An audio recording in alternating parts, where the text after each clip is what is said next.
Today we hear the story of Bartimaeus. It's a significant story for several reasons. It concludes the travel narrative that we've been reading from for the last month, where Jesus and his disciples are moving from his ministry in Galilee to Jerusalem, where his passion will be set in motion. It's also the last healing story in the Gospel of Mark. And it's a story that crystallizes what Jesus has been trying to teach about faith. As I mentioned, Jesus and the disciples are traveling to Jerusalem. The first two sentences from our passage today give a sense of their movement through this particular story. They came to Jericho. As he and his disciples and a large crowd were leaving Jericho. Did you catch that? No sooner do they arrive in Jericho than they are leaving Jericho. It's like when we do one of our big family road trips to Colorado, and we have to drive through all of those little towns from the Amarillo area to the New Mexico border, through Childress and Channing and Dalhart and Texline. There is no intention to stop in any of these towns. They're actually annoyances that cause me to disengage my cruise control and slow down to what feels like a crawl. The goal is to get through these towns and on our way as soon as possible. This is how it is for Jesus and the crowd traveling with him as he hits Jericho. He has no plans to slow down here. It's just one of those small towns that he has to go through to get to Jerusalem. But Bartimaeus has other plans for Jesus. Like the small town cop on the side of the road, he is waiting for Jesus to pass through. Bartimaeus senses that this is his opportunity to come to Jesus' attention, and he's thinking, I am not throwing away my shot. Bartimaeus positions himself on the side of the road on the way out of town just before Jesus and his entourage see that departing population sign and begin to pick up speed. As soon as he senses the group moving through, Bartimaeus begins to shout out loudly, Jesus, Son of David, have mercy on me. The folks around him try to shut him up. Cut it out, they say. You're embarrassing us. He's going to tell everyone what a hick town this is. But Bartimaeus will not be silenced. He's emboldened all the more to shout even louder, Jesus, Son of David, have mercy on me. The verb tense in the Greek here indicates that Bartimaeus' speaking is a continuing, ongoing action. So it would sound like, Jesus, Son of David, have mercy on me. Jesus, Son of David, have mercy on me. Jesus, Son of David, have mercy on me. That loud, persistent cry would have been hard to ignore. And even though the crowd tries to shut him up, Jesus hears him, stops mid-stride, and says, call him here. The same folks who were shushing Bartimaeus, trying to hide him from Jesus, now do a 180-degree turn. And they say, take heart, get up, he's calling you. And so Bartimaeus hops up from his perch, he throws off his cloak, and he comes to Jesus. And Jesus asked Bartimaeus the same question he has asked so many folks during this section of Mark's gospel. What do you want me to do for you?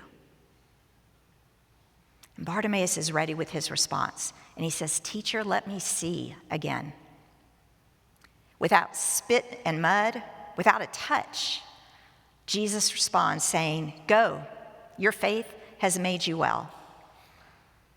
Immediately, Bartimaeus is able to see and he begins following Jesus on the way. Jesus says that it is Bartimaeus' faith that has made him well. So based on the story, what do we know of Bartimaeus' faith that Jesus found so pleasing?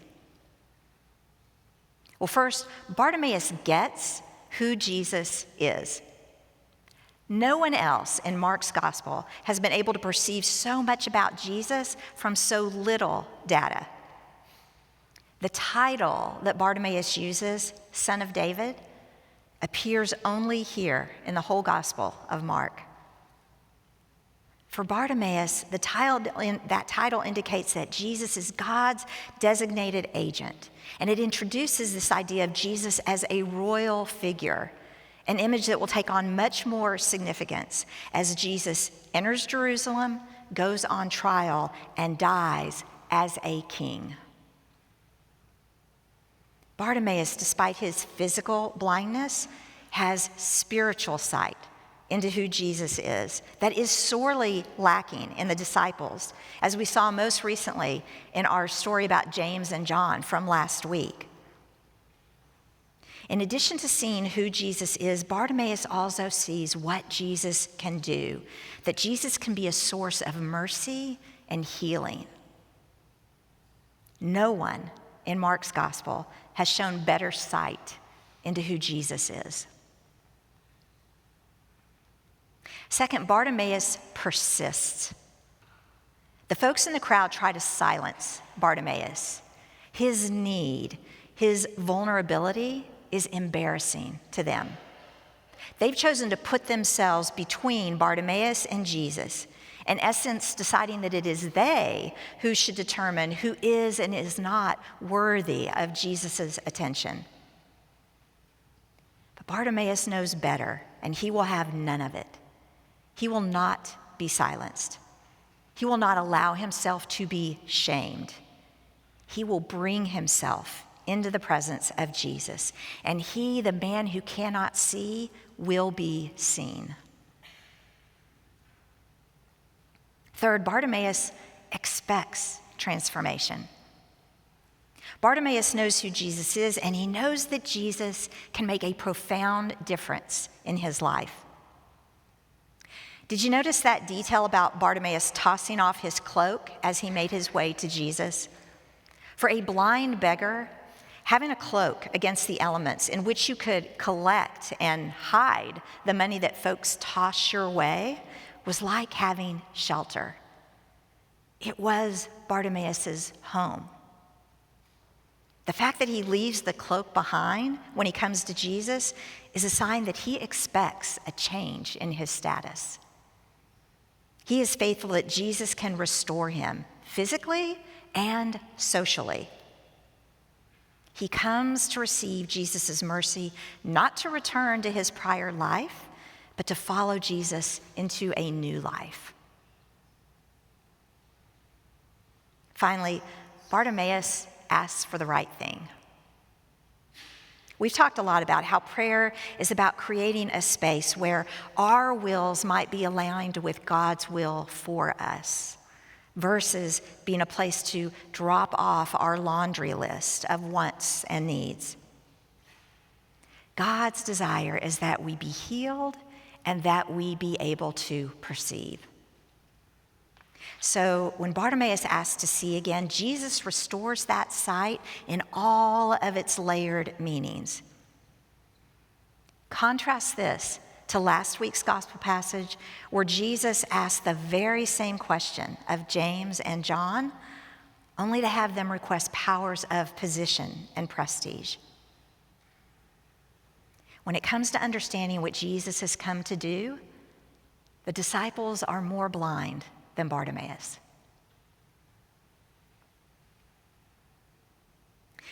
We've looked at how Bartimaeus embodies faith, but I wouldn't want us to leave this story without looking at the crowd. The crowd, which includes the disciples, do not have the spiritual sight that Bartimaeus does. But look how Jesus uses the crowd.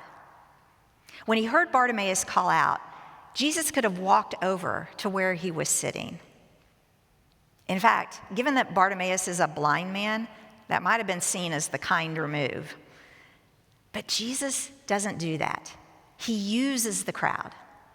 The same folks who were shutting Bartimaeus down are now agents of his encounter with Jesus. They have a role. They have become witnesses to and agents of, vessels of Jesus' mercy. I want us to think about how the crowd is the church, how the crowd is you and me. How do we subtly, and sometimes not so subtly, keep people from the presence and notice of Jesus. Either because we have preconceived ideas of who is worthy of interaction with Jesus, or because we are uncomfortable with their need or their circumstance. How might Jesus be drafting us to be agents of his care and presence to these folks?